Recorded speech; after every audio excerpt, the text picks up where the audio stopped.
Iniciamos la clase de este día, jueves 16 de septiembre del 2021, la clase de introducción al estudio del derecho. Previamente, les manifestarles a ustedes con respecto al laboratorio.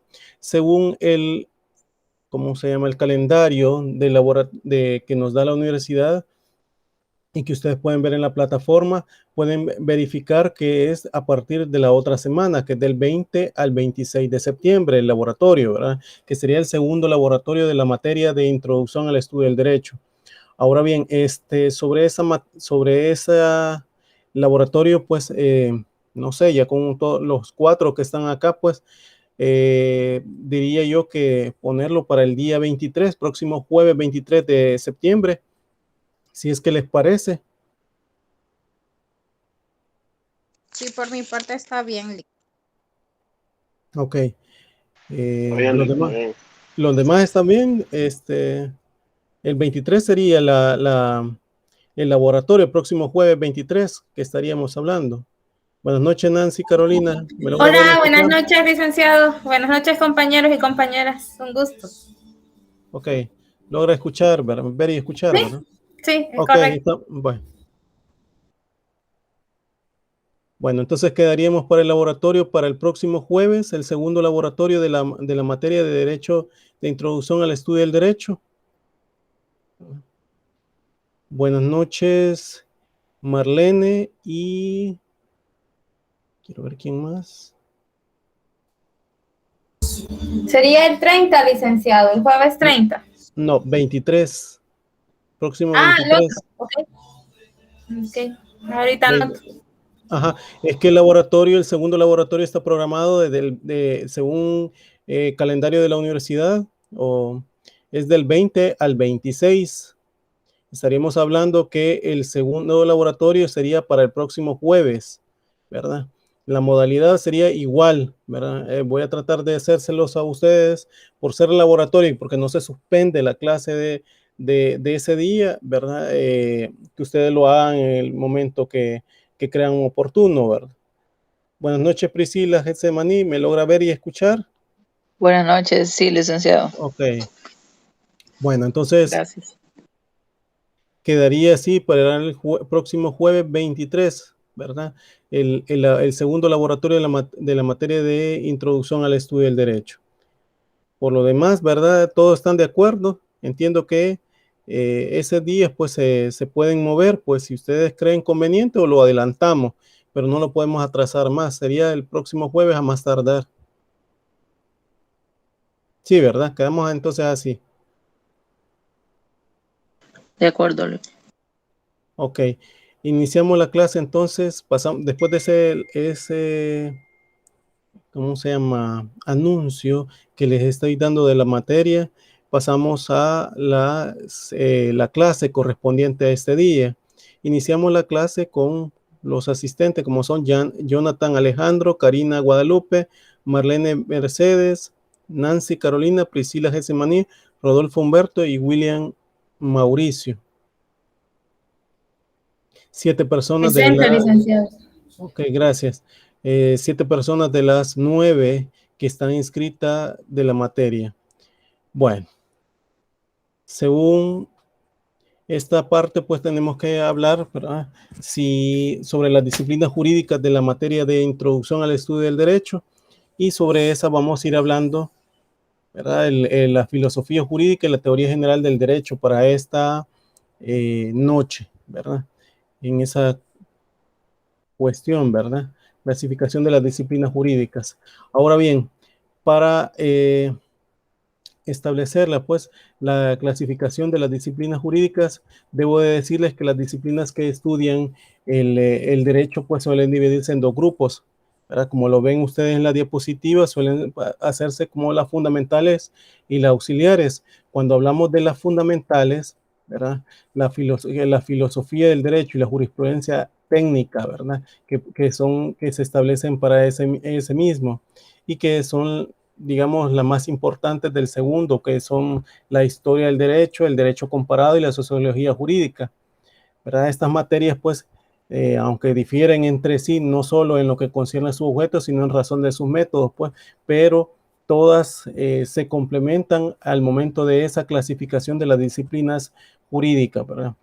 Cuando empezamos a hablar sobre la filosofía del derecho y la filosofía en general, como su nombre lo indica, es la primera, ¿verdad? Una rama o capítulo de la segunda, y esta es el género, pues la otra, pues, digamos, una de sus especies. La reflexión, pues, demuestra que no es posible entender la esencia de la filosofía jurídica si se ignora en qué consiste la filosofía general, y digamos un tanto que resulta por ende indispensable explicar indispensablemente, pues, o previamente la naturaleza de esta para discutir después de qué lugar corresponde a aquella dentro del cuadro de las disciplinas de la filosofía o filosófica, ¿verdad?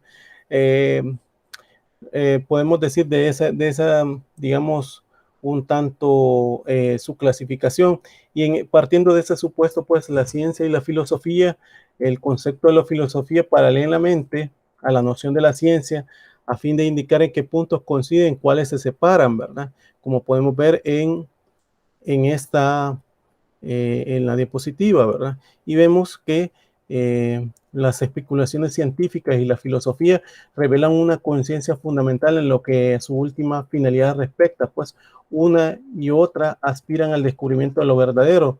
Podrían tomar diversos caminos y situarse en miradores diferentes, pero la meta que persiguen es la misma, y aun y cuando como se pudiese establecer que no siempre logran alcanzar su fin, en todo caso tienen igual sentido, ya que ambas se orientan a la consecución de la verdad, pero al lado de tal semejanza, pues deriva de la comunidad de aspiraciones las disciplinas en que se relacionan, pues, o se diferencia, pues.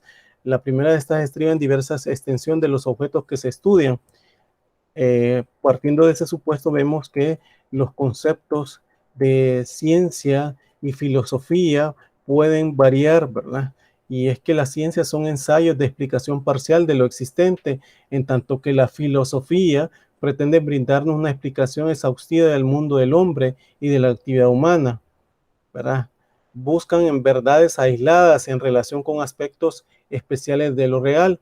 Esta, digamos, la verdad completa, el conocimiento último y definitivo, síntesis de todas las verdades, pues, y se expresa la misma idea diciendo que la ciencia es un conocimiento parcialmente unificado y la filosofía un saber unificado totalmente, pues.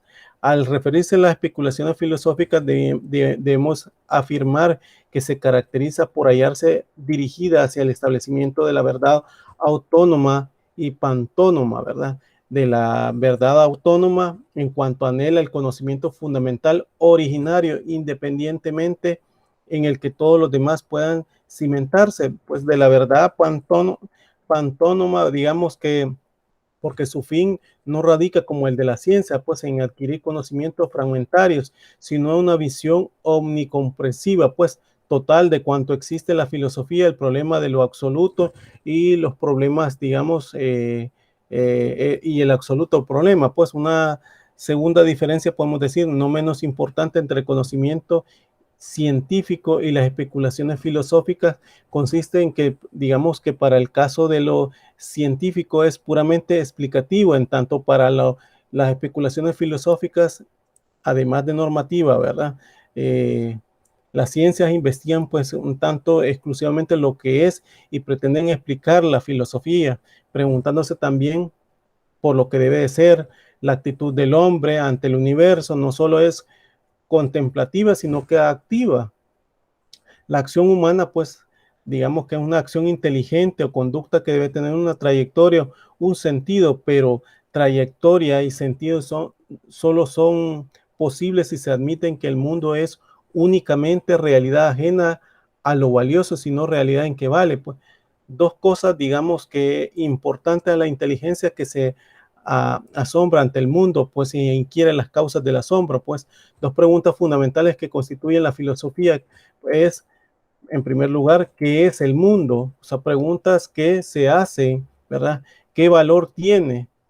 ¿Quién, digamos, supiera responder llanamente estas preguntas que digamos que habría agotado el conocimiento de todas las cosas, ningún misterio que quedaría para resolver si se supieran todas esas situaciones, pues, parafraseando, pues, de alguna manera, las expresiones incluso de autores que externan o han manifestado que los conocimientos científicos se enuncian en indicativo, ¿verdad? A diferencia de los filósofos que unas veces se formulan enunciamientos, dice, y otras en forma imperativa. Las disciplinas científicas nunca son axiológicas o de valores, pues son explicativos o demostrativas. El hombre de ciencias, de ciencia demuestra o explica, no hace juicios de valor. Cuando el astrónomo enuncia las leyes de la atracción universal, o el físico, las que rigen las caídas de los cuerpos, o el movimiento de un líquido en los vasos comunicantes, pues, pretende hacer inteligibles determinadas relaciones naturales, mas no emite juicio alguno sobre el mérito o la bondad de las mismas, ya que ello no tendría sentido. Hay todavía un tercer punto en que la ciencia y la filosofía difieren, y es que aquella estudia únicamente, ¿verdad?, fenómenos y relaciones sin inquirir, pues, la esencia de lo real. Esta pregunta, digamos, además de cuál es el substratum de la existencia, pues, cuando inquiere la esencia irreductible de las cosas, las especulaciones filosóficas recibe el nombre de metafísica. Ahora bien, las ramas de la filosofía, una vez explicada la índole de la investigación filosófica, hay que emprender la clasificación de las disciplinas que integran la filosofía, a fin de determinar qué lugar corresponden en ella, pues, y a la filosofía jurídica. Con gran frecuencia estas disciplinas podemos ver que no aparecen a la clasificación, y digamos, pues, obedece a que ciertos autores no es una, menciona que no es una rama independiente o autónoma, sino que de capítulo de la ética. Digamos, la tesis nos parece injustificable, ya que equivale a identificar moral y derecho, pero semejante identificación no es correcta. Según se debe creer, pues hacerlo demostrar, ¿verdad? Las cuestiones filosóficas fundamentales en sí se dan por 4, ¿verdad? Como las que hemos puesto aquí en la diapositiva, ¿verdad? Y esas pueden ser, primero, el problema del conocimiento como problema lógico, ¿verdad? Es estudiado por la lógica y la teoría del conocimiento. Un segundo es el problema de la existencia. Esto es lo cosmológico, ¿verdad? A él se refiere la cosmología. Un tercero, el problema de la estimación de valores o problema ético-religioso. A su estudio están consagradas la ética, la estética y la filosofía de la religión.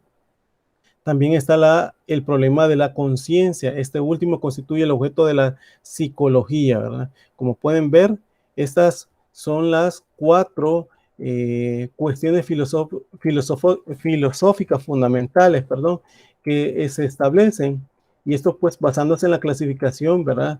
Que expusimos, pues, y que se dividen los problemas filosóficos en 3 grupos, ¿verdad? Como son el problema de la ciencia, el problema de la existencia, el problema del valor de las existencias, ¿verdad? Que se obtiene de un modo de lo que se pudiera tener como digamos, los métodos privativos de la filosofía general, pues, y esto es de la metodología, que teoría del conocimiento, epistemología, ¿verdad? Que pueden haber. Dentro de esos problemas de la existencia vemos también que hay dentro de ella, pues, la teoría de la libertad, la teoría de las relaciones del espíritu y del cuerpo, la teoría del substratum espiritual, que estos abarcan de alguna manera la psicología racional. De esto, pues, es lo que se explica la sistemática del ser y el devenir de la cosmología.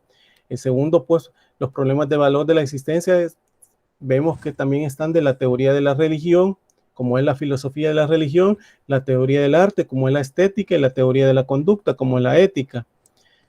Ahora bien, para obtener una clasificación completa es necesario incluir en el último grupo de la materia, pues, la filosofía jurídica. Si a las que estudian los problemas relacionados con el valor de la existencia, pues, las agrupamos bajo la denominación genérica de disciplinas axiológicas, podemos decir que el axiológico general comprende 4 ramas, y una podría ser, pues, la ética o teoría del bueno, la estética o teoría filosófica de la belleza, la filosofía de la religión o doctrina de los santos, y la filosofía del derecho o teoría de la ciencia y valores propios de lo jurídico. Los temas de la filosofía del derecho son los temas capitales de esta disciplina. El primero es determinación del concepto de derecho, pues el otro se refiere a los valores que en el orden jurídico positivo debe realizarse. El estudio de la noción de lo jurídico constituye el objeto de la teoría fundamental del derecho. La segunda parte de la disciplina de que se habla, pues, cuya tarea consiste en descubrir los valores propios del derecho, denominándose axiológico o axiología jurídica. Esta última ha recibido también denominaciones de teoría del derecho justo, doctrina de valores jurídicos y estimación jurídica. La determinación de la esencia del derecho es el problema primordial de la materia, pues la disciplina jurídica especial, como es el derecho civil, penal, administrativo, etcétera, lejos de enseñarnos qué sea el derecho, ¿verdad?, lo dan por definido y limitándose a exponer y sistematizar de acuerdo con criterios a que habremos de aludir más tarde, pues que es como pueden ser grupos aislados de las normas, ¿verdad? En eso, pues la filosofía es el conocimiento del universo, ¿verdad? Del derecho que tendrá que ser, pues, ante todo el conocimiento de lo jurídico en sus aspectos y elementos universales, pues, o expresado en otro giro, una aplicación al campo del derecho, de la reflexión filosófica, y así como esta empieza preguntándose qué es lo que existe y aspira a ofrecer una visión exhaustiva de lo real. La filosofía jurídica inquiere en primer término en qué es el derecho y trata de brindarnos acerca del mismo la verdad autónoma, ¿verdad? El conocimiento último y definido, ¿verdad? Definitivo de lo que pudiese entender como concepto. Pues la teoría fundamental, como podemos ver, debe explicar, además de los conceptos jurídicos esenciales, es decir, las categorías o nociones irreductibles en cuya esencia resultaría, ¿verdad?, imposible entender un orden jurídico cualquiera, ¿verdad?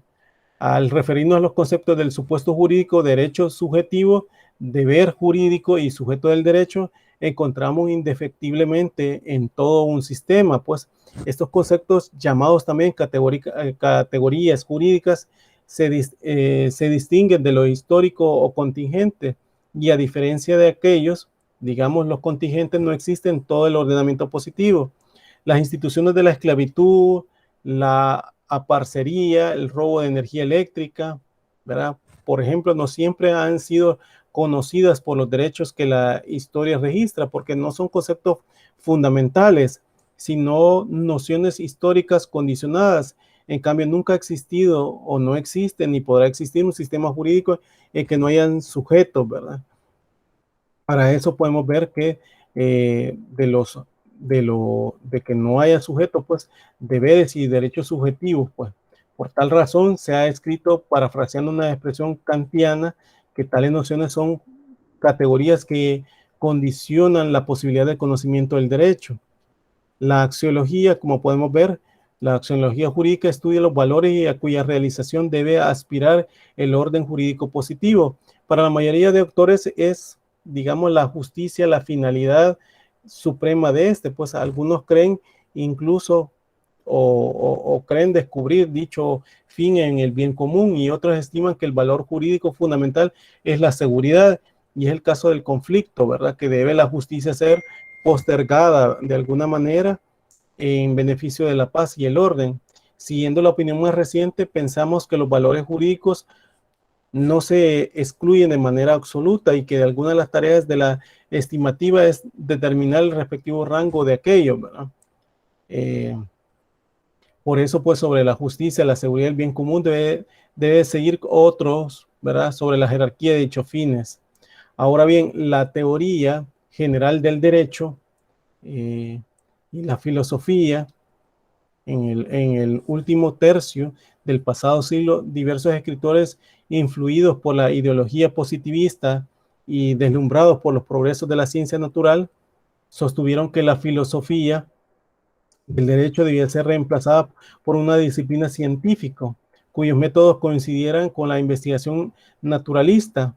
De acuerdo con tal idea, varios autores alemanes, entre los que hay que citar en primer término, ¿verdad?, a Baerbohm, Merkel y Bierling trazaron el programa de una teoría general del derecho, concebida como un conjunto de generalizaciones, ¿verdad?, relativas a los fenómenos jurídicos, y toda esa consideración de índole filosófica y sobre todo de carácter metafísico debe ser repudiada por la ciencia del derecho.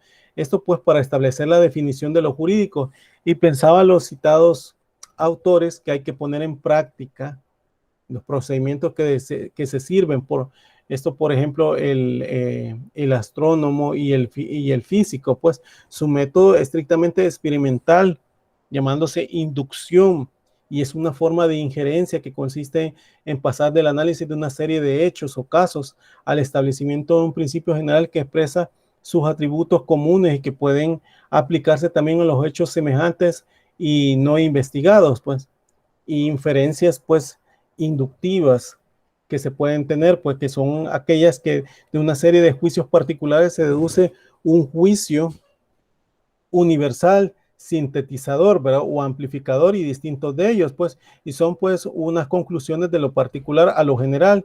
Se dividen en inducciones sintetizadoras y amplificadoras a la esencia de la inducción sintetizadora, ¿verdad? Esto como registradora de hechos. Por eso podemos ver que consiste en que un número mayor o menor de juicios dados en el mismo sujeto o predicador forman en la conclusión, ¿verdad? Un solo juicio, con lo cual la conclusión se convierte en una combinación de juicios, digamos, un tanto copulativos, que en un caso y conjuntiva al otro. Pues en las inducciones amplificadoras la conclusión es distinta de las premisas formal y material, pues son formas de las cuales de juicios particulares dados se deduce un juicio universal. Son, digamos, de alguna manera sintetizadores, sino amplificador, pues de alguna manera que según esa extensión o amplificación vaya de alguna especie de un género a la totalidad de este género. Amplificación de extensión, obviamente, pues, o de algunos caracteres de un concepto de contenido general de este, pues, y amplificadores de contenido, que convendrá llamarlos amplificadores generalizadores o totalizadores, ¿verdad? Por eso es que estos autores que hemos mencionado, pues afirmaron que el procedimiento a que acabamos de referirnos, pues de alguna manera podía aplicarse no únicamente a los fenómenos naturales, sino también al derecho para obtener la noción de este. Y decían pues que basta con reunir un número suficiente grande de hechos jurídicos, prescindir de sus notas accidentales y abstraer de lo que les sean comunes, igual al procedimiento que podrían aplicarse a cualquier otros problemas análogos, como por ejemplo la definición del derecho subjetivo, del deber jurídico. Pues el programa trazado por los partidarios de la pretendida ciencia se consideró muy pronto como un intento fracasado, pues los juristas se percataron de que la aplicación de métodos inductivos a la definición del derecho implicaba el previo conocimiento de aquello que como tal método se trataba de alcanzar, ¿verdad? Y en efecto, para extraer de una serie de datos jurídicos las notas que le son comunes y que son necesarios conocer de antemano la esencia del derecho, ya que de otro modo resulta imposible seleccionar el fenómeno que había de servir en base a la inducción. El movimiento de la teoría general del derecho en Alemania, como su correspondiente, el de la Escuela Analítica de la Jurisprudencia en Inglaterra, se propusieron la construcción de un sistema de conceptos, los primeros en la ciencia jurídica, que acabase con la anarquía de la producción pues científica de las ramas particulares. Es interesante recoger la formulación que se dio, ¿verdad?, de esta pretensión en relación con la Escuela Analítica inglesa. Los detalles de los diferentes sistemas legales que son distintos, pues, pero no hay ninguna razón para que la clasificación y los elementos fundamentales de la ordenación no sean en gran medida los mismos.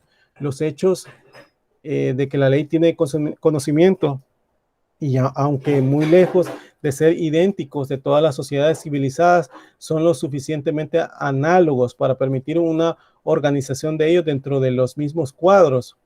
La misma terminología nomenclatura y principios de ordenación que permiten constituir un sistema jurídico en su forma definitiva y hacerlos comprensibles, pues pueden servir con adiciones y variaciones de pequeños detalles para prestar idéntico servicio a otro sistema. Ahora bien, los instrumentos de que una u otra escuela pretenden valerse son los puramente empíricos de la inducción y la clasificación material dado de la ciencia jurídica. El objeto es llegar a obtener con estos un instrumento los conceptos genéricos de las ciencias del derecho, empezando por concepto del derecho mismo, obviamente, y así mediante la abstracción de características generales de los conceptos manejados por las ciencias del derecho, que logran una serie de conceptos válidos por todas ellas y, digamos, engarzados, por tanto, un sistema unificador. Al iniciarse el renacimiento de las especulaciones filosóficas jurídicas a finales del siglo XIX y comienzos del actual, abandonaron pues los juristas los procedimientos metódicos propuestos por aquella escuela y dedicaron buena parte, ¿verdad? De sus afanes a la investigación de los métodos idóneos para el desarrollo de los estudios fundamentales acerca del derecho. Puede decirse que desde entonces el problema metodológico en la principal ocupación de los cultivadores de la filosofía jurídica en una obra como la presente no es posible comprender pues el estudio del problema que se alude, ¿verdad? Hay que limitarnos a hacer unas cuantas indicaciones de carácter general y hay que advertir desde luego que los filósofos del derecho no han conseguido ponerse enteramente de acuerdo sobre los métodos que deban emplearse en tal disciplina. El único punto en que hay coincidencia es que consiste en la repudiación del empirismo, ¿verdad? Las nociones a cuyo análisis está consagrada la filosofía jurídica que tiene carácter apriorístico, de alguna manera, pues, y en consecuencia puede ser definida mediante procedimientos experimental. El método, pues, de alguna manera debe ser enteramente diverso, de tal que se aplica en las ciencias naturales.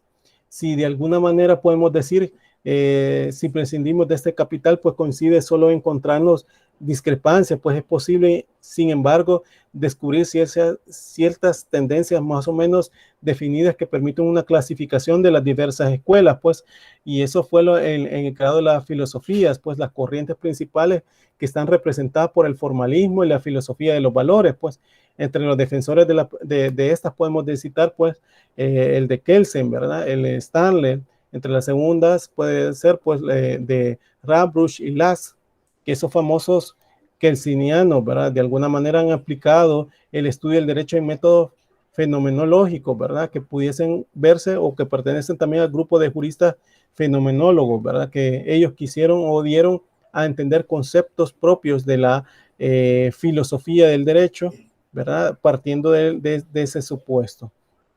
Ahora bien, cuando hablamos de la jurisprudencia técnica, de alguna manera, partiendo del hecho de que ya hablamos del concepto de la filosofía y del derecho, ¿verdad? Como ciencias, ¿verdad? Y que parten del hecho que son disciplinas que de alguna manera se van relacionando, ¿verdad? Como la filosofía jurídica, la teoría general del derecho.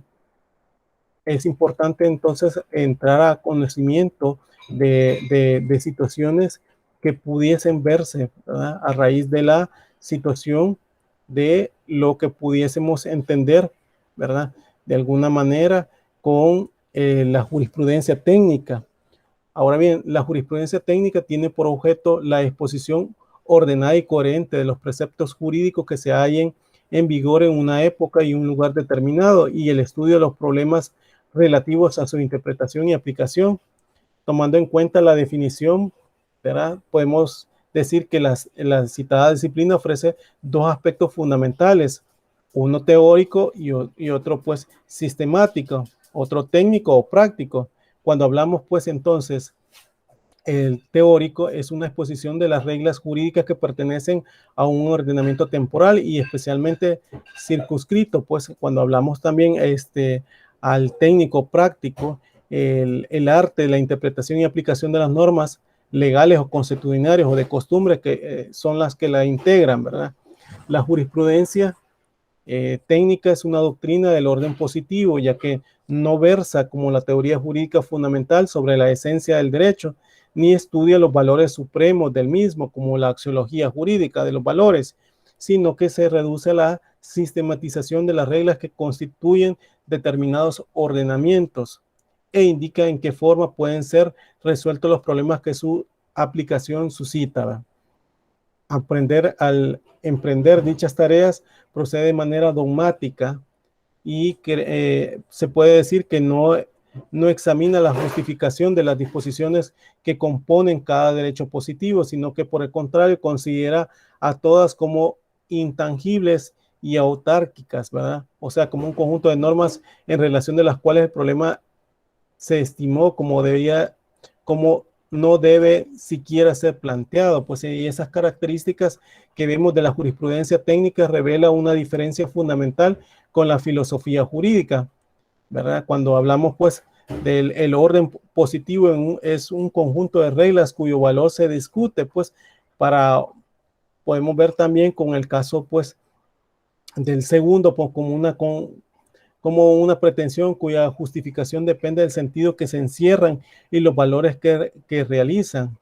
Esto pues partiendo pues que atienden a su índole dogmática, pues que se han escrito que aquellas disciplinas asemejase a la geometría y a las especulaciones teológicas, ¿verdad?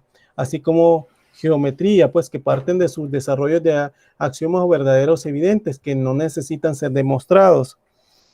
Así mismo, si el teólogo pues, se funda en dogmas que estiman revelados por Dios y reputa indiscutibles, pues al jurista por cuanto procede, ¿verdad? Estrictamente como tal, vuelve a los ojos de las leyes e instituciones de un ordenamiento determinado y se limita a clasificarlas y sistematizarlas, ¿verdad? Mas no emite juicios de valor acerca de su contenido ni se atreve a poner en duda su obligatoriedad. Y así vemos que las posturas de los filósofos del derecho ante el orden jurídico es radicalmente diversa. Dicho orden no es para él un código de mandamientos absolutos, sino fenómenos culturales cuya justificación solo puede establecerse de acuerdo con criterios ultrapositivos de valoración, ¿verdad? A diferencia de la teoría general del derecho que quiere describir lo que todos los sistemas en común y elevarse inductivamente hasta los conceptos jurídicos fundamentales, la jurisprudencia técnica aparece ante nosotros como doctrina especial de cada ordenamiento y en vez de estudiar aquellas nociones las da por conocidas, concretándose a exponer el contenido de las leyes o costumbres, ¿verdad?, que forman el sistema que se haya referida. Los estudios de jurisprudencia técnica pueden ser tan numerosos como los derechos positivos que la historia registra. En cambio, desde un punto de vista estrictamente lógico, como solo podemos aceptar una teoría fundamental o una teoría general del derecho, aquella disciplina no sistematizada, pues únicamente las reglas en vigor, y puede también referirse a las instituciones y preceptos del ordenamiento jurídico, ¿verdad? Ordenamiento que son pretéritos, ¿verdad? Pero en todo caso, tales instituciones y preceptos representan para los juristas un material que él no ha creado ni puede modificar, un sistema de imperativos de validez indiscutible, ¿verdad? Como son indiscutibles para el teólogo los dogmas que la divinidad pues han revelado, ¿verdad? O evidentes para la geometría digamos, de los axiomas en que sus deducciones se fundamentan. Ahora bien, las ramas de la jurisprudencia técnica, ¿verdad?, suelen dársele la denominación de sistemática jurídica y pues también se les llaman como técnica jurídica o doctrinas de la aplicación del derecho. Hay que dar un detalle como cuáles son las tareas concretas de las dos ramas de la materia que venimos aludiendo, pues, y es necesario inquirir pues la naturaleza de esta última y establecer el lugar que le corresponde dentro del cuadro general, ¿verdad?, de las disciplinas científicas. Esto pues a fin de cumplir con los propósitos debemos discutir previamente el problema de la clasificación de las ciencias y es así como vemos pues el conocimiento de dicha clasificación es para nosotros un muy útil, pues, porque nos permite determinar el sitio asignado en ella las disciplinas jurídicas auxiliares. El problema de la clasificación de las ciencias digamos que es una de las clasificaciones más conocidas, es la del filósofo alemán, ¿verdad? Wilmer, que esta, pues, eso fue en 1848 a 1915, que expuesta en un célebre discurso rectoral pronunciada en Estamburgo, pues, donde manifestaba que hay, según el mencionado pensador, dos clases de disciplinas científicas, las nometéticas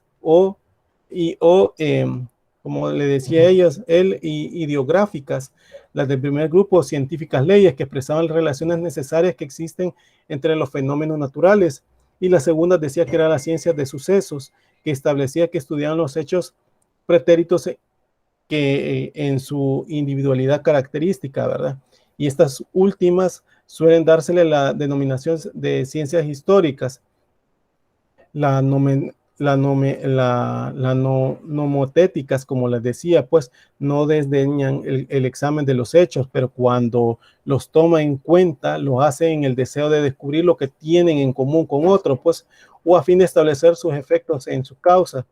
Para los cultivadores de las ciencias de la naturaleza, como son la física, química, biología, etcétera, los fenómenos son casos particulares de una ley, ejemplares, ¿verdad? En sí, de una clase, pues, porque la fijación del individuo y particular le sirve solo como medio para la consecución de su propio fin cognoscitivo, que es la aprehensión de las relaciones generales del conocimiento de las leyes. El historiador, en cambio, se atiene a lo particular, a lo único, a lo intuitivo. Su problema consiste en dar nueva vida y actualidad ideal a determinadas formas del pasado, con la totalidad de su fisonomía individual. El investigador de la naturaleza intenta hacer abstracciones de los objetos sensibles que se continúan apareciendo, ¿verdad? Y desaparecen, pero para comprender las leyes válidas de todo acontecer en su intemporal invariabilidad, ¿verdad? Que constituyen como verdadero esencia de las cosas, que un mundo de átomos incoloros y mudos sin el frescor de las cualidades sensibles, ¿verdad? El historiador se sumerge gustoso en lo concreto y temporal y nos da cuadros de hombre y vidas humanas con tal la riqueza de sus peculiaridades, formas, pues, con la plenitud de su vida individual. Quien pretendiese situar a la jurisprudencia técnica en alguna de las dos divisiones de la clasificación, pues fracasaría, porque la disciplina en cuestión no formula leyes como la ciencia nomotética, ¿verdad? Ni describe sucesos como la ideográficas. Si aquella materia posee carácter científico, habría que concluir que la clasificación es incompleta, ¿verdad? Pero al examinar ahora la tesis de Kelsen, el jefe de la escuela de Viena sostiene que las disciplinas científicas deben de dividirse explicativas y normativas. ¿Por qué los decía así? Porque aquellas son las ciencias naturales y que coinciden, por tanto, en las nomotéticas, ¿verdad? De las doctrinas.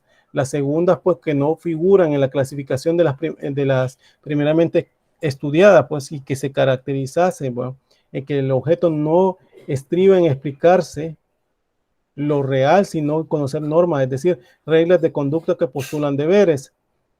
Ahora bien, el análisis de la teoría de Kelsen pues revela pues la existencia de tres grupos de disciplinas, y como las que venimos mencionando, como las nomotéticas o explicativas, la segunda como ideográficas o históricas, y la tercera como normativas. La combinación pues precedente no forma todavía una clasificación completa, porque en ella, ¿verdad?, no aparecen las ciencias matemáticas. En efecto, estas no estudian hechos, ni causas, ni normas. Por eso es que hay que creer que es posible definirlas como ciencias de axiomas o de valores, ya que están integradas por proposiciones, que se obtienen deductivamente partiendo de una serie de principios necesarios e evidentes. Pues, y ahí hay por ende cuatro clases de disciplinas. Una puede ser las ciencias de leyes, dos podrían ser las ciencias de sucesos, tres como ciencias de axiomas, y cuatro pues disciplinas normativas. De acuerdo con la tesis de Félix Somlo, expuesta por el libro Teoría Jurídica Fundamental, las citadas, ¿verdad?, clases de disciplinas en el último término deben ser divididas en dos grupos, y lo establecía, pues la primera, pues que el jurista húngaro llamaba pues nomográficas, tiene por objeto la exposición sistemática de determinadas reglas normativas, pues la misión del segundo, que consignan el nombre de nomotéticas, aunque no en el sentido, ¿verdad?, que estriben la creación de preceptos de la misma índole. Pues la gramática, por ejemplo, pertenecen al segundo grupo, pues la jurisprudencia técnica forma parte del primero. Mas no hay que olvidar que dichas disciplinas poseen, además de una faceta científica, un aspecto técnico, y no es únicamente ciencia, sino arte. Ahora bien, la sistemática jurídica y el estudio realizado en las líneas precedentes no han conducido a la conclusión de que la jurisprudencia, ¿verdad?, técnica en su aspecto teórico es una disciplina nomográfica cuyo objeto estriba en exponer, ¿verdad?, de manera ordenada y coherente las disposiciones consuetudinarias, jurisprudenciales y legales que integran cada sistema jurídico. Por eso hay que ver en qué forma realiza tal exposición, y ante qué otra cosa es indispensable clasificar esas disposiciones, tomando pues como criterio clasificador no su forma o estructura lógica, sino su contenido. El procedimiento no ofrece dificultades porque los preceptos que componen los distintos sistemas del derecho reglamentan relaciones de índole diversa e importancia desigual, pues los juristas romanos fueron los primeros en abandonar el problema, y a ellos se debe la división generalmente aceptada todavía, pues que separa los preceptos jurídicos en normas de derecho público y en derecho privado, y estas dos ramas son luego subdivididas en disciplinas especiales, como el derecho público en constitucional, administrativo, penal y procesal, el privado, el civil, ¿verdad?, mercantil. De alguna manera, pues la clasificación alude exclusivamente al derecho interno, pero si tomamos en cuenta no solo las normas de este, sino las que rigen relaciones de naturaleza interestatal, pues pueden obtenerse en cuadro completo. Al lado, pues, del derecho público y el derecho privado interno, encontramos un derecho público y un derecho privado internacional. Y relativamente a los últimos cabe hacer subclasificaciones semejantes a las de los primeros, pues de derecho penal internacional, derecho internacional administrativo, derecho mercantil internacional, etcétera, que son de alguna manera ramas del derecho que se van determinando, ¿verdad?, a raíz de las clasificaciones. Ahora bien, la tarea de la sistematización no termina al ser agrupadas las reglas del derecho en disciplinas especiales, pues, y debe continuar en el ámbito de cada una de ellas, de acuerdo también con un criterio de índole material. Tales disciplinas son divididas en varias partes, ¿verdad? Cada una de las partes generales posee asimismo un sistema, se forma agrupando las reglas jurídicas en instituciones. Instituciones es el núcleo de preceptos que reglamentan relaciones de igual naturaleza, y por eso podemos mencionar como ejemplo las normas relativas a la hipoteca, el matrimonio, la filiación, el contrato de seguros. De alguna manera, pues son relaciones de igual naturaleza, pues. Las sociedades mercantiles, etcétera. Pues las instituciones pueden ser según la clasificación, ¿verdad?, y secundarias o principales. Las primeras se agrupan alrededormente de la segunda y presentan subdivisiones o especies de un género común. El contrato de aprendizaje, verbigracia o de ejemplo que podemos ver es instituciones secundarias en relación con el trabajo, y a su vez una clase especial de negocio jurídico al lado de las otras, ¿verdad? Ahora bien, las técnicas jurídicas, como se ha definido, pues el arte de la interpretación y aplicación de preceptos del derecho vigente, ¿va? Entonces, esa explicación pues consiste en los problemas que forman su objeto de estudio.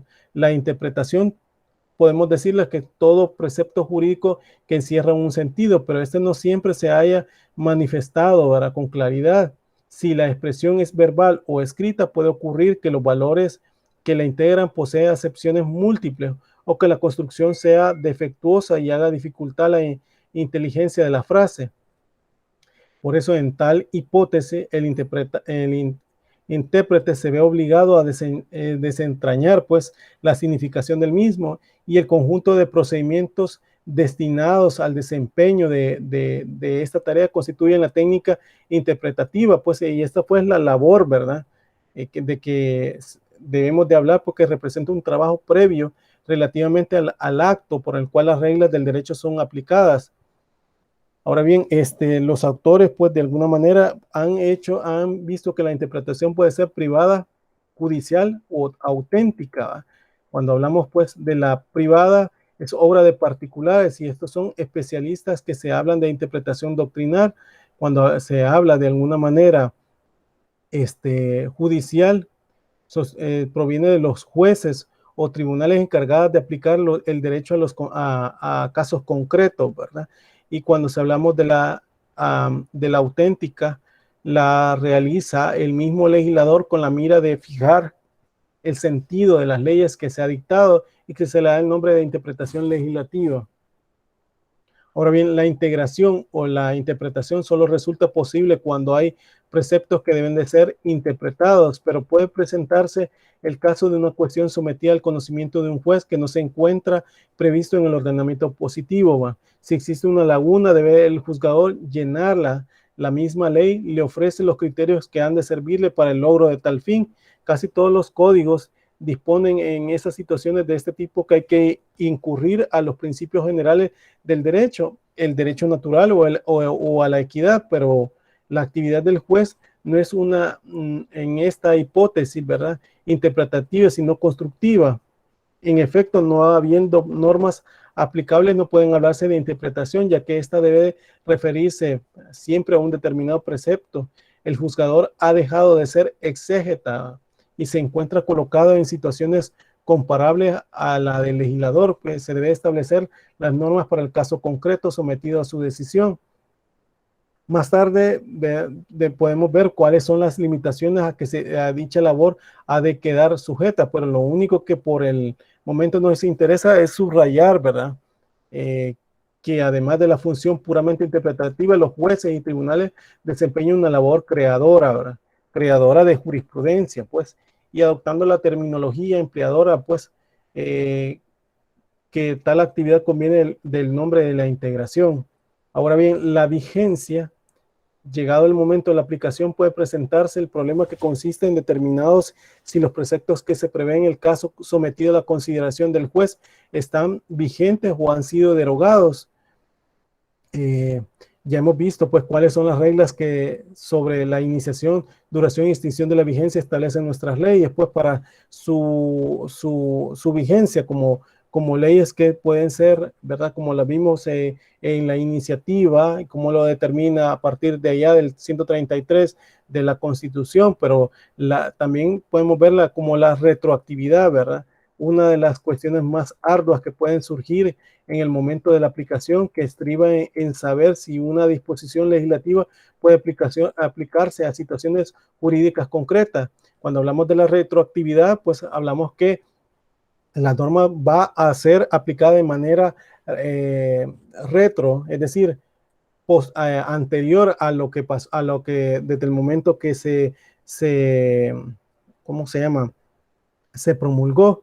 Y por eso digo, una de las cuestiones más arduas que pueden surgir en el momento de la aplicación estriba en el saber si una disposición legislativa puede aplicarse a situaciones jurídicas concretas, nacida bajo el imperio de una ley anterior, bien conocido en el principio que domina esta materia. Ninguna ley se darán efectos retroactivos en perjuicio de la persona, como lo establece el artículo, ¿verdad?, en la Constitución, como podemos ver, el artículo 27, si no me equivoco.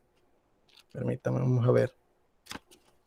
De la Constitución, que establece que no.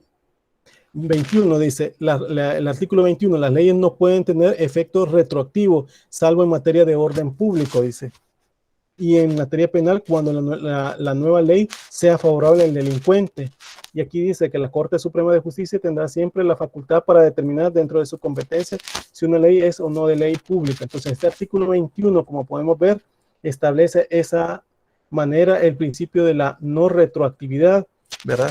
Una regla de moral legislativa, pero no se funda en la naturaleza de las cosas, y resultaría inexacto decir que el legislador nunca usa de ellas el alcance del principio que varía. Sin embargo, en las diversas ramas del derecho, ¿verdad? Se establecen, pues, pero en la cuarta parte de lo que se pudiera tomar en cuenta, pues, las excepciones más importantes de ese principio, ¿verdad? Que se pudiese tomar, pero partiendo de ese supuesto, pues, podemos decir que no pueden tener efecto retroactivo, ¿verdad? Las leyes, ¿verdad? En ningún momento, ¿verdad? Solo se da cuando en materia penal, cuando se le sea favorable al reo, ¿verdad? Cuando sean de orden público. Eso, pues, volviéndolo a citar como el artículo 21 de la Constitución, ¿verdad? Ahora bien, los conflictos de leyes, podemos ver que la jurisprudencia técnica debe señalar las reglas de acuerdo con las cuales han de solucionarse los problemas derivados de la pluralidad de legislaciones. A esto se le conoce con el nombre de problemas sobre aplicación de leyes en el espacio, para distinguirlos de lo relativo a la aplicación de las normas jurídicas en el tiempo, como es la retroactividad. Pues, como después veremos, hay una disciplina que estudia los primeros, pues, en esencia a referirse al derecho común, al derecho internacional privado, pero la dificultad puede presentarse de alguna manera igualmente en relación de normas de derecho público. En materia penal, por ejemplo, todas las cuestiones serán más tarde tratadas ¿verdad? Por nosotros, pues, siempre y cuando que de alguna manera le sea favorable al reo, ¿verdad? Entonces, ahí vemos esa situación para la retroactividad de las normas, ¿verdad? Como supuesto que vemos, ¿verdad? Para el caso, pues, de la interpretación y de la técnica jurídica, ¿verdad? Que se debe de interpretar y aplicar los preceptos en el derecho vigente. Pues, técnica jurídica, obviamente, como lo estamos diciendo, lo estamos definiendo, pues que obviamente debe de ver la interpretación en primer lugar, como lo dijimos antes, debe de ver la integración de las normas, ¿verdad? Que hay casos de alguna manera que deben de ser no solamente una aplicación de una normativa, obviamente, sino que de varias, la vigencia que debe tomar, ¿verdad? En la norma que se establece, ¿verdad? Que de alguna manera se debe tomar la retroactividad, como les había explicado, conforme al artículo 21 de la Constitución de la República, que establece que deben de aplicarse también a aspectos que sean de orden público o cuando le sea favorable al reo, ¿verdad? De alguna manera, pues también el conflicto de leyes, ¿verdad? Este conflicto de leyes que puedan haber de alguna manera, la jurisprudencia también, como les dije, ¿verdad? Debe señalar las reglas de acuerdo a las cuales han de solucionarse los problemas derivados de la pluralidad de legislaciones que pueden haber, que de alguna manera incluso pudiesen algunas tomarse en cuenta que son derogadas tácitamente, ¿verdad? Porque aunque no lo diga de manera directa que sea derogada tácita, pues, pero establece su situación para en esos casos, pues, de los conflictos de leyes.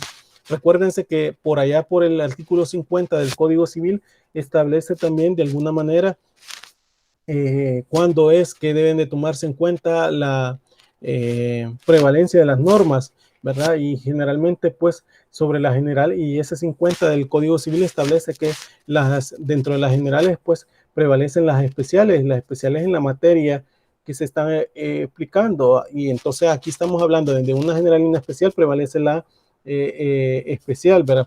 En esos casos, conforme al 50 que les digo de Código Civil, ¿verdad? Para en ese caso. Este supuesto, pues, debo de decir que también hace la distinción, pues, para este tipo de técnica, ¿va? Jurídica de distinción de alguna manera, ¿verdad? Ahora bien, el derecho público y derecho privado. La distinción entre derecho público y derecho privado, pues, debemos de tomarlo en cuenta que uno de los temas más discutidos por los juristas en la distinción entre derecho privado y derecho público. Mientras ciertos autores estiman que dichos conceptos son categóricamente a priorísticas de las ciencias del derecho, otros afirman que se trata de una dicotomía de índole política y no pocos niegan enfáticamente la existencia de un criterio válido de diferenciación. Por ejemplo, se cree que tal criterio posee únicamente interés práctico. se niega la posibilidad de establecerlo de acuerdo con las notas de naturaleza material, pues, y Kelsen declara, ¿verdad?, que todo derecho constituye una formulación de voluntad del Estado y es, por ende, derecho público, ¿verdad? Es por eso, pues, las teorías más importantes que se acercan al asunto han sido formuladas para indicar después cuál es la significación y el valor que en nuestro concepto correspondía a aquella distinción, ¿verdad? Ahora bien, las teorías romanas que se establecen hablan de la división de las normas jurídicas en dos grandes ramas del derecho privado y el derecho público. Es obra de los juristas romanos y hacer esa clasificación, pero la doctrina clasifica y se hallase sintetizada, ¿verdad?, en la conocida sentencia del jurisconsulto Ulpiano, que establecía que debían de tomarse en cuenta que el derecho público es el que atañe a la conservación de las cosas romanas, ¿verdad?, y el privado el que concierne la utilidad de los particulares. A esta concepción se le conoce con el nombre de teoría del interés del juego, ¿verdad? La naturaleza privada o pública de un precepto o conjunto de preceptos depende del índole de interés que garantice o proteja, pero las normas del derecho público corresponden al interés colectivo, ¿verdad? Las de privado refiriéndose a interés particular. Cuando se dice público, lo que beneficia a la comunidad.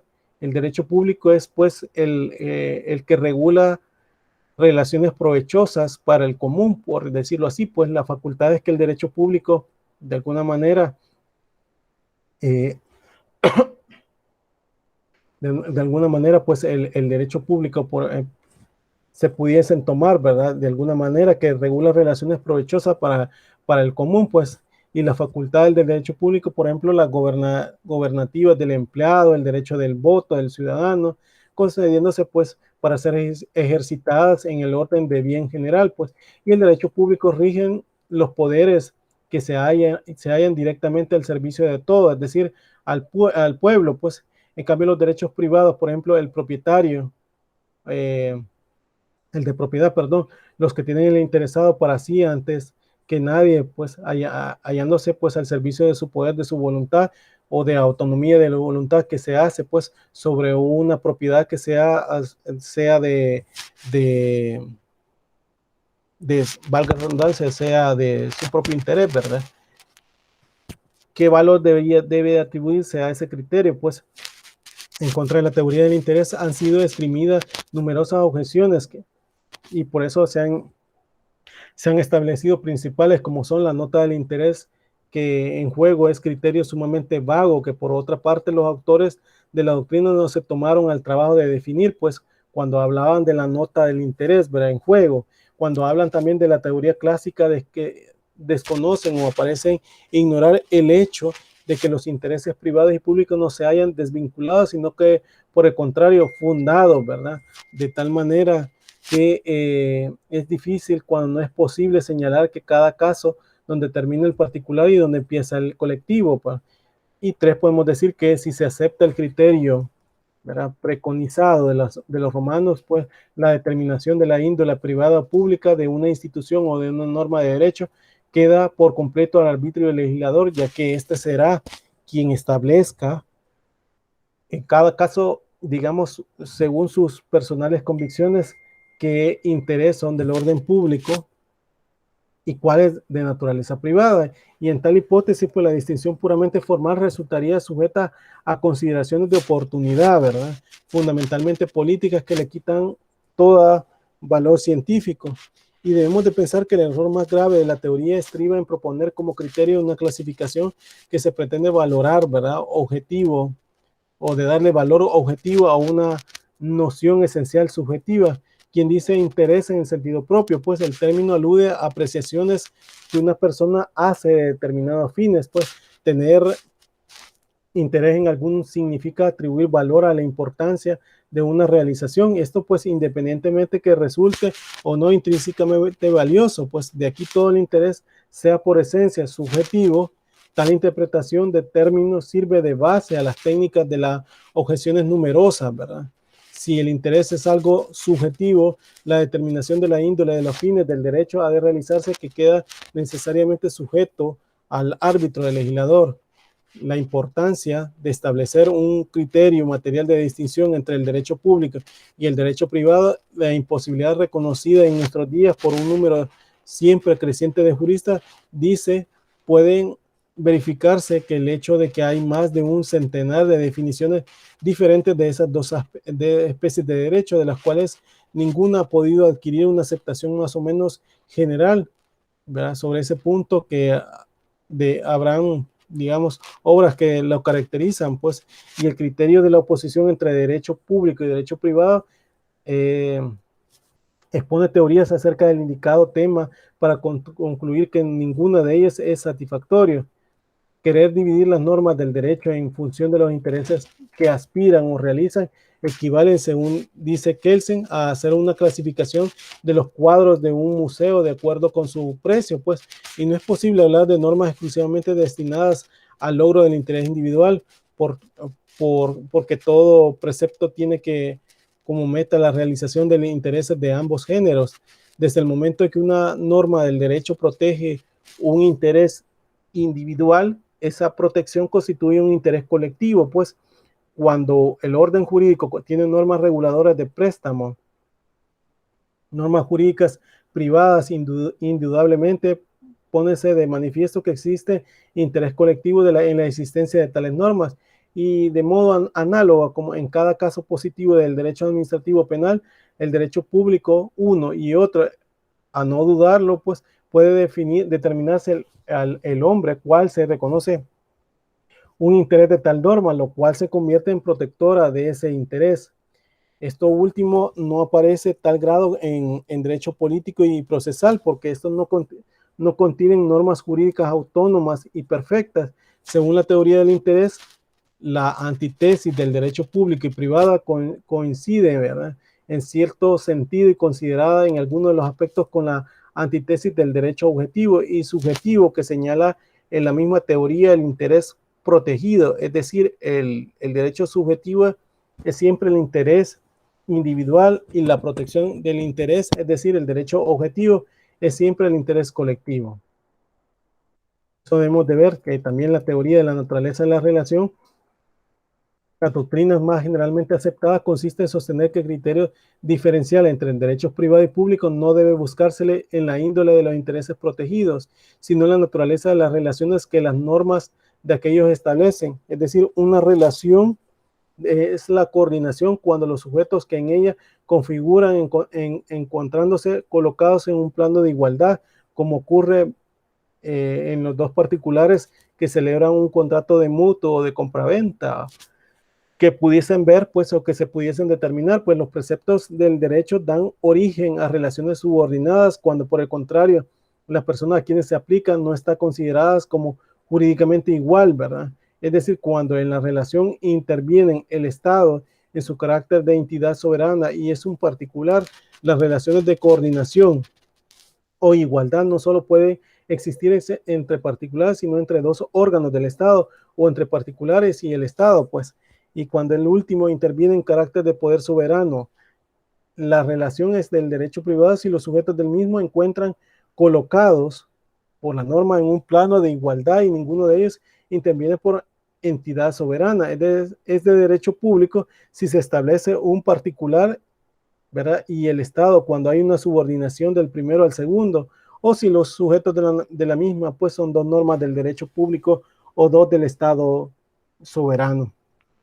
La distinción pues establecida por la tesis que acabamos de ver pueden resumirse en relaciones jurídicas de coordinación y en relaciones jurídicas de subordinación. Cuando se habla de relaciones jurídicas de coordinación, debemos de entender que ahí está el privado y el público, ¿verdad?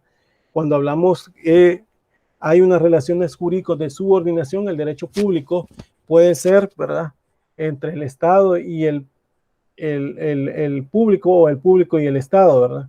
De alguna manera, sus relaciones se pueden dar, ¿verdad?, de subordinación hasta esta.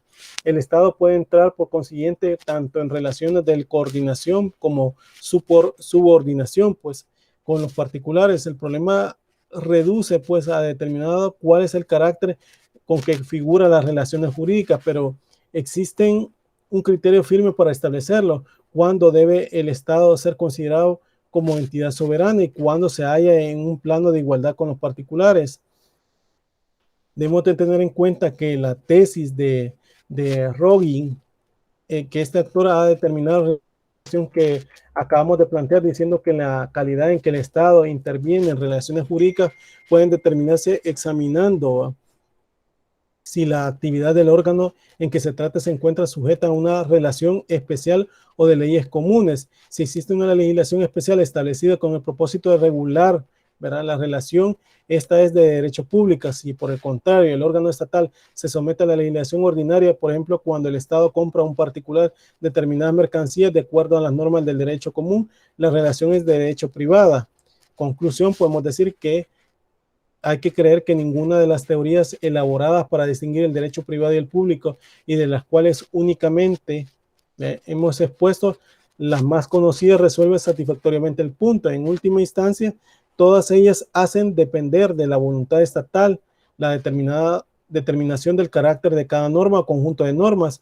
Si se acepta que el criterio es válido, es del interés de juego, la división se deja en el arbitrio del legislador o del juez, ¿verdad?, según los casos. Y si en cambio admiten la otra teoría, reconoce implícitamente que la determinación de la índole privada o pública de un precepto de derechos depende también de la autoridad del Estado, pero entonces hay que aceptar que la distinción carece de fundamento desde el punto de vista teórico y solo posee importancia práctica, primordial política, ¿va? Nada de extraño tiene que dentro de un régimen como el nacionalsocialista se declare en tal clasificación que debía repudiar en cuanto ningún fenómeno de la vida privada o pública es ajeno al Estado. Esa tesis implica en última instancia la aceptación sin restricción de las tendencias que sirven de base a la doctrina tradicional para ella, ¿verdad? Entonces vemos acá que estas disciplinas, como pueden ver, como en el caso pues de la teoría de la naturaleza de las relaciones que pueden haber, ¿verdad? Como punto, pues, establecen, pues, de alguna manera que pueden tener relaciones y pueden establecerse, ¿verdad? O digamos, pues, aceptadas para que el criterio diferencial entre los derechos privados y públicos no deben de buscarse un índole de interés protegido, sino de naturaleza de las relaciones que las normas de aquellos establecen, ¿verdad?, para esa situación.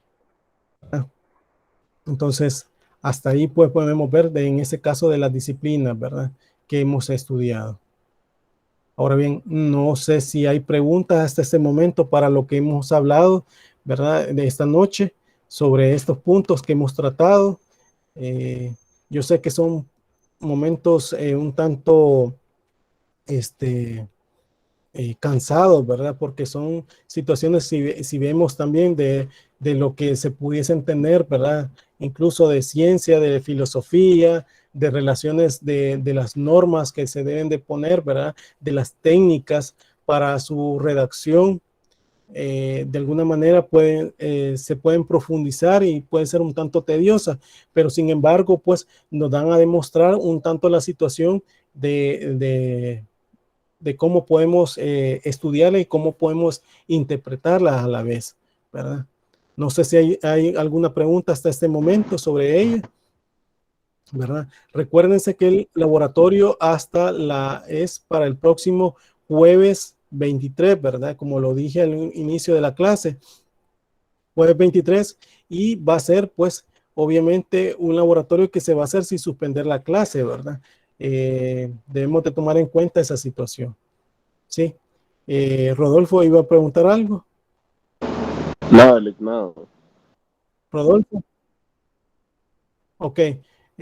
Bueno, termino pues con los que, si no hay preguntas, termino con Jonathan Alejandro, que están en clase, que han terminado escuchando la clase, como Jonathan Alejandro, Karina Guadalupe, Marlene Mercedes, Nancy Carolina, Priscila, ¿verdad? Que son 5 personas que han terminado. Ay, Rodolfo, 6, perdón, que son 6 personas que han quedado, ¿verdad? Y que son de las 9. Recuerden que toda la asistencia la estoy tomando en cuenta porque la estoy reportando también a la universidad. Punto, licenciado. Mentira. Aquí estamos a pesar del ruido. Gracias. Sí, sí. Bueno, pues entonces nos vemos para la próxima clase si no hay preguntas y pues continuamos hablando sobre esa misma clasificación para la siguiente clase, ¿verdad? Si no hay preguntas, nos vemos para la siguiente clase. Que tengan una feliz noche de antemano. Gracias, licenciado. Buenas noches. Gracias, Buenas noches Lic. a los compañeros y compañeras. Bueno, buenas noches. a todos. Buenas noches.